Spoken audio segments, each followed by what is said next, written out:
Hurry up, I'm a busy engine, huffed Henry. Goods arrived night and day at the docks. Sometimes Henry and the other engines work so hard that their axles ache. Sir Topham Hatt brought in a new engine to help with the heavy workload. He was long and he had 10 drive wheels. He looked very strong. This is Murdoch. He's going to be pulling freight on the main line. Ahoy, Murdoch! Shouted Salty. Welcome, Murdoch, called Harvey. You're the biggest engine I've ever seen, cried Thomas. You're a chatty lot, Murdoch said quietly.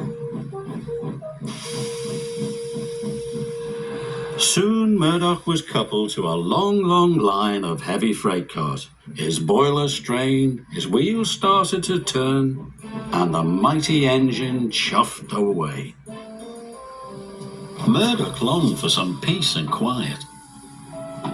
But everywhere he went, it was noisy and crowded.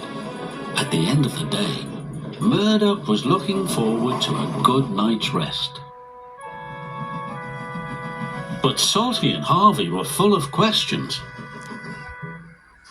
What's the longest train you've ever pulled? Have you worked Marseille? Have you ever crashed? Please, Murdoch chuffed. I want some peace and quiet, and I don't want to share a shed with chatterboxes. No need to be rude, huffed Harvey. We're only being friendly, matey.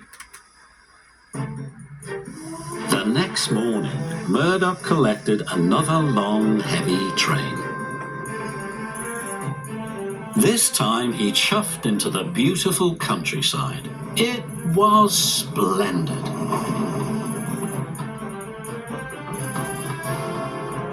At last he had some peace and quiet.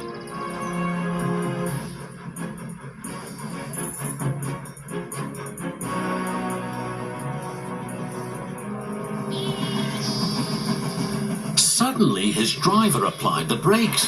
There were sheep on the tracks. The sheep escaped from that field, said the driver, through that broken fence. They tried to chase the sheep back. First this way, and then that way. They tried everything, but nothing worked. We'll never move these sheep by ourselves, complained the fireman. I'll go and phone for help, sighed the driver. Murdoch was very unhappy. The noisy sheep were spoiling his peace and quiet. Sir Topham Hatt was enjoying afternoon tea when he got the call. Sheep? He exclaimed loudly. I'll send Toby with the farmer immediately.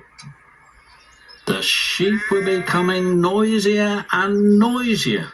Please stop, groaned Murdoch. I'd rather be back with the chatterbox engines. Just then, Toby chuffed into view. Toby, exclaimed Murdoch, we're certainly glad to see you. Before long, the farmer and his dog went to work. And the sheep were soon safely back in their field. And Murdoch was on his way again.